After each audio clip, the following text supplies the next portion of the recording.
Sejarah itu sekali sing nulis salah, tetap selawase korbane yo salah. Misalnya kok Siti Jenar, kita kan tidak pernah tahu Siti Jenar persis piye. Kabeh nulis misalnya dekne wahdatil wujud, akhirnya dekne tersangka wahdatil wujud manunggaling kawula Gusti. Tapi ada juga penggemar Siti Jenar. Siti Jenar udah diwali, wali songo hasud. Barang dipateni wangi, ben ketok elek digenti asu. Dadi sing ketok elek ku wali songo ning versi penggemar Siti Jenar. Aku lo termasuk turunan Sunan Kudus teng catetan. Iku ya paling mangkel mbek ketoprak perkara men kalah mbek Saridin ceritane. Sajane ya mangkel, tapi sing gawe ketoprak iku tau sowan aku. Tak takoki lho kowe gawe ketoprak ngono piye iki mergawe Gus ora ono hubungane bener apa salah ya. Bar sing. Nang kowe cerita Saridin kali Sunan Kudus men kalah. Berarti niki buyutku cah ketok ya luweh kondang. Ya sudah seperti itu di Gunung Kawi itu ada makom santri, tapi tunggu mek sugihan piye sih. Kowe ku ruhe nangis tenan. Banyak seperti itu enggak asal tua banyak. Makanya nyuwun sewu kados orang yang tidak ahli sunnah kan nggawe film gambarane Umar nyiksa Sayyidah apa? Fatimah. Akhirnya ada orang yang benci siapa? Umar. Tentu kita enggak percaya itu. Kita lebih percaya kalau Umar sangat menghormati Sayyidah siapa? Fatimah, Sayyidah Aisyah dan sebagainya. Nah, makanya hati-hati baca sejarah itu di sini. Karena ya sudah seperti itu. Khawatir kita kalau kita sudah ada hafal Quran, ada hafal hadis, nanti orang nulis sejarah itu seenak-enaknya. Nah, bayangkan kalau itu sejarah Nabi.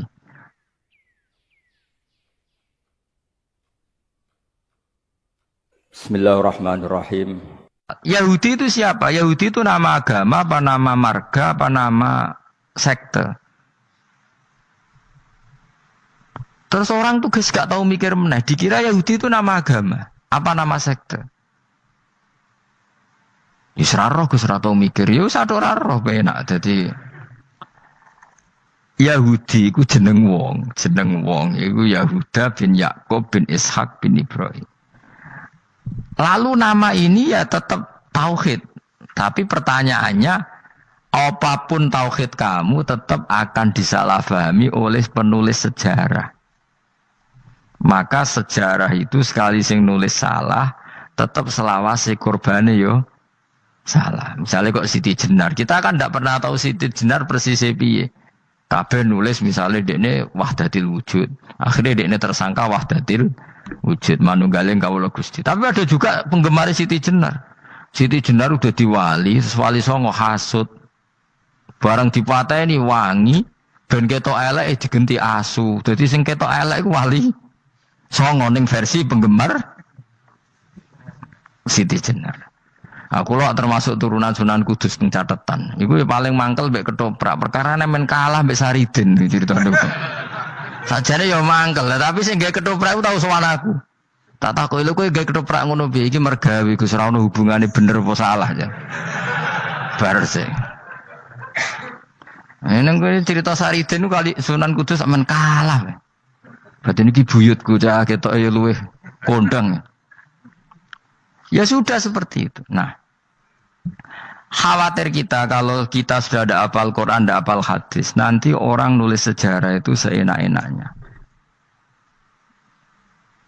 Makanya nyuwun sewu kados orang yang tidak ahli sunnah kan nggawe film gambarane Umar nyiksa Sayyidah apa? Fatimah. Akhirnya ada orang yang benci siapa? Umar. Tentu kita enggak percaya itu. Kita lebih percaya kalau Umar sangat menghormati Sayyidah siapa? Fatimah, Sayyidah Aisyah dan sebagainya. Nah, makanya hati-hati baca sejarah itu di sini. Karena ya sudah seperti itu. Dulu kita kerepotan kan memasukkan Kahar Mudzakkir jadi pahlawan apa? Nasional karena ada yang cerita ini dulu pernah ikut apa itu dan macam-macam. Kita sering kesulitan melacak sejarah. Oke lah kalau bayangkan kalau itu sejarah Nabi.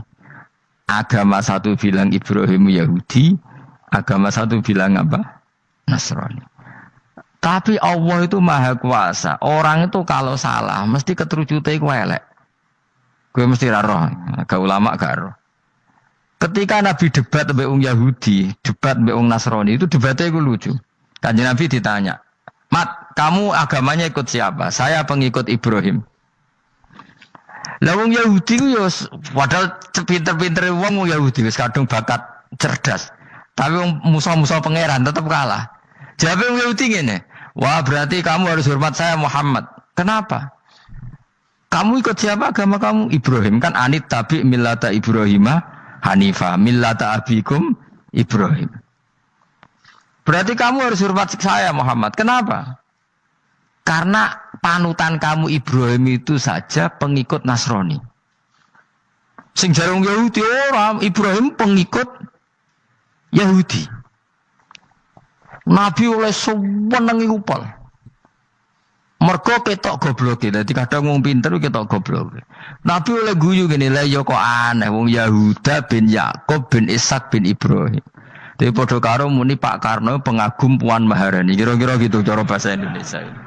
Utawa kowe mendingin lah, Bandur Salim penggemar Hasan Hasan anak kula. Utawa kowe muni Mbah Zubair penggemar Gus Yofur kan mboten mungkin. Utawa Mbah Hasyim penggemar Mbak Yeni. Jadi mereka itu keterucut begini, Ibrahim itu Yahudi. Padahal sing jenenge Yahudi iku putune Nabi Ibrahim ko Yahuda bin Yakub bin Ishak bin Ibrahim. Mulane terus Quran turun. Quran turun oleh gojlok ngene. Ha antum haula'i hajastum fi malakum bi ilm falimatu hajuna fi ma laysa lakum bi ilm. Ini perdebatan sudah ndak fair. Muhammad berdebat secara ilmiah karena dia junior ngaku pengikut Ibrahim. Tapi kamu Yahudi Nasrani pendapat kamu itu abal-abal. Masa Ibrahim pengikut Musa? Padahal Musa dan Ibrahim dulu Ibrahim. Masa Ibrahim pengikut Yahuda? Padahal Yahuda itu cucunya Ibrahim. Makanya Quran gojloke wa ma unzilatit tauratu wal injilu illa mim ba'di. Ya ahlal kitab lima tuhajuna fi Ibrahim wa ma unzilatit tauratu wal injilu illa mim ba'di afala taqilun. Jadi ini penting ya, penting dalam sejarah. Tapi santri-santri sing seneng ngaji ngene iku ora roh sejarah. Pokoke ngaji mlebu swarga paham ra apa ya itu. Kok repot ngadepi wong ngaji kan. Saya itu tidak setuju seperti itu. Oke lah, aku yang bus warga lah, sepek-pekan. Tapi mbok yo paham. Tapi ra paham lah, sementing bus warga lah, iku masalah gue. Ora tahu kepikiran li'ilai kalimatin lah. Aku lho cara kon bus warga, mbek kon paham Quran. Milih paham Quran sih. Lagi bus warga. Tapi kok nek sida mlebu yo ora mungkin paham Quran bu neraka. Kowe ku aneh-aneh. Maksudnya itu kita ngergani pangeran lah mlebu swarga itu keren loh mereka paham Quran. Ora kok kowe sementing mlebu ora paham lah. Karena ini sudah menjadi perdebatan internasional. Saya tuh berkali-kali ikut penelitian, makanya lah lucunya nasab itu sah. Mereka yang Yahudi kalau ditanya man huwal Yahud, huwa Ishak, huwa Yahuda bin Yakub bin Ishak bin Ibrahim. Terus diomong no Ibrahim pengikut Yahudi itu padha karo tadi kayak kita bilang misalnya Mbak Munawir pengikut Gus Najib. Kan enggak mungkin. Pak Karno pengikut Puan Maharani atau Gus Mbah Hasyim pengikut Mbak Yeni. Atau Bandur Salim bapak saya pengikut Hasan anak saya kan aneh. Sehingga pangeran oleh gojlok gitu. Ha antum haula'i hajastum fi malakum bi ilm. Mereka ini sudah siap berdebat secara ilmiah. Falimatu hajuna fi ma laysa lakum bi ilm. Tapi saiki pecintane Kanjeng Nabi ku rata-rata iku ora pinter. Penting selawatan berjanji buwanter. Nak diarani bid'ah ngamuk wis ngono terus kegiatan. Lah sing diarani bid'ah padha dene wong selawatan iku tareh kok di. Kadang-kadang yo bingung. Wis sama dibak berjanji cara mbok terjemah ra ngarah darani bid'ah. Lha bid'ah ning ndi wong walam matamma min hamlihi syahrani ala masyuril aqwalil marwiyatu fiya bil madinati Abu Abdullah ketika Nabi kandungannya umur 2 bulan bapaknya mati. Itu kan tareh. Gara-gara diwaca bahasa Arab terus koyo mantra. Lah akhire diarani bid. Sing maca padha ora paham, akhire Allah, ya Allah. Bakten wong. As padha dene aku repot. Pusing aku mikir nanti. Ayo kowe ngono ta ora kelakuan ame. Sing biano mau tulis bahasa Indonesia, engko terus ketara gak. Wulida maktunan biadil inaya makuhlan terus ya sudah ya biasa aja tareh. Ya kan tareh terus ketika Sayyid Abdullah kenapa meninggal di Abwa? Wa kana qad dijtaza bi akhwali bani adim nat taifatin nat jariya fama kasafihim sahron saqiman yu'anu nasukmahu wa syakwa. Kenapa Abdullah meninggalnya di Abwa? Abwa itu kawasan Yasrib karena Abdullah sedang menjenguk keluarga besar dari ibunya. Keluarga besar dari ibunya, istrinya Abdul Muthalib itu orang Yasrib. Nah pas di sana di Bani Najjar sakit. Terus kapun. Terus bid'ah ning ndi wong iku sejarah. Tapi mbok waca bahasa Arab. Kowe maca koyo histeris Allah terus meno wae. Ya akhirnya wong kan darani iku mantra. Mulane aku nak takoki wong iku bener ndi? Saya padha ora bener ya menurut. Lah sing bener sapa sing ngalim? Wis suwe Gus tak mau ngalim bener. Ya nek ngono padha benere wae. Wong sing ngritik ku krungune mantra, sing maca mbos. Pusing ngomong terangno kowe. Nah, problemnya agama itu seperti itu. Yang diikuti orang banyak. Itu di makamnya Nabi Dawud itu ya sudah wiridan ala Yahudi. Sama sekali. Saya sampai nangisi Nabi Dawud. Karena makamnya itu total dirawat ala mereka. Jogja juga ngalami gitu. Jakarta, Rembang nanti juga ngalamin gitu. Banyak raja itu wali, tapi waris-warisnya sudah nyuwun sewu orang abangan, terus misalnya dikasih sesajen. Orang ono yasine tapi mau ono sesajene. Mau apa kalau makamnya memutuskan seperti itu, penjaga makamnya itu. Mulane kena dadi wali nggo anak putumu, muridmu wali, nek ora repot, guri-guri dikai sajen. Itu di Gunung Kawi itu ada makam santri, tapi tunggu mek sugihan piye sih. Kowe ku ruhe nangis tenan. Banyak seperti itu, enggak asal tua banyak. Lah lalu makom itu terserah siapa bertanya, terserah yang rumah atau terserah statusnya zaman dulu. Nah, karena yang rumah itu berafiliasi ke Yahudi, terus mengklaim Ibrahim itu, maka Quran harus menerangkan maka anak Ibrahimu Yahudi wala Nasrani, karena secara artefak, secara kesejarahan fisik itu sekarang dikuasai Yahudi. Jadi repot. Ya tapi itu ya sudah. Makanya kita kembali ke Quran dengan cerita tadi. Ibrahim tetap Abul Anbiya. Ibrahim tetap Muslim.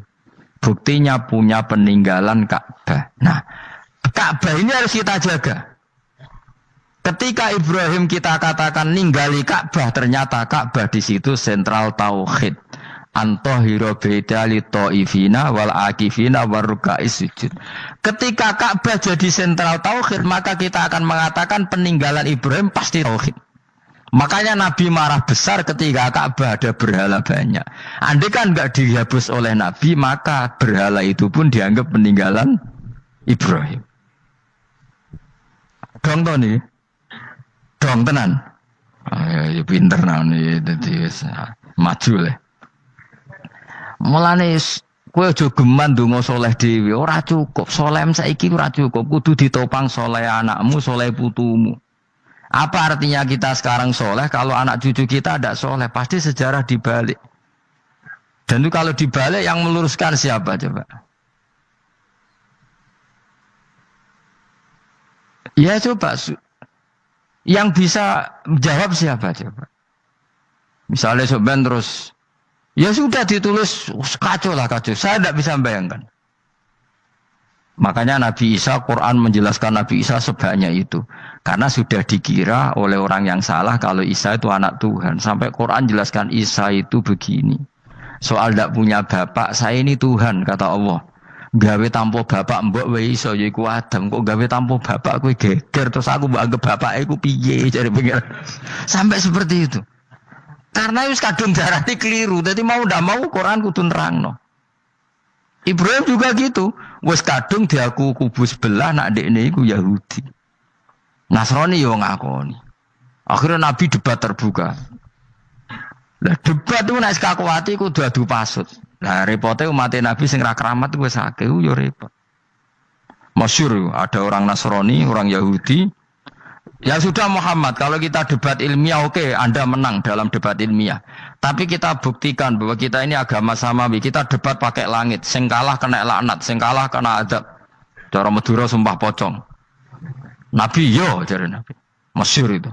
Faman hajjaka fihi min ba'di ma ja'aka minal ilmi faqul ta'alu nadu abna'ana wa abna'akum wa nisa'ana wa nisa'akum wa anfusana wa anfusakum thumma nabtahil fanaj'al la'natallahi 'alal kadhibin. Nabi dijak mubalah. Oh ya oke, kita mubalah. Nabi nimbali Hasan Husain. Cucu kesayangannya dipanggil Hasan Husain. Putri kesayangannya Sayyidah Fatimah dipanggil. Terus jari ke Kanjeng Nabi, saya berani adu pasut. Taruhannya saya, anak cucu saya. Wong Nasrani mikir, wih, adu pasut anake dijak putune dijak mesti bener. Mergo wong paling kuwatir nak anake mati putrine mati. Ora ana cerita bojo ning bab iku. Wah, bojo ora melok aku ora ora. Lane kula termasuk kiai sing jarang lunga mbek bojo-bojo iku sajane sering ora tau mlebu. Tapi kiai-kiai haji ya mbek bojo, umrah mbek bojo. Kula niku ya rada iskal. Jebule bareng tak takono dhuwit sing wedok, Gus. Ya wis nak ngono wis kejawab ya wis anjir sing dhuwit sing wedok. Ya wis nak ngono fair apa? Riyen bapak kula kaji ya dhewean, bojo kula kaji ya dhewean, kula ya kaji dhewean, tapi aja tiru. Kamu ndak sekeramat saya jadi. Kula nggih setuju sing gudrak-gruduk wong loro karena ternyata tadi sing duwe dhuwit sing wedok. Ayo wis piye meneh.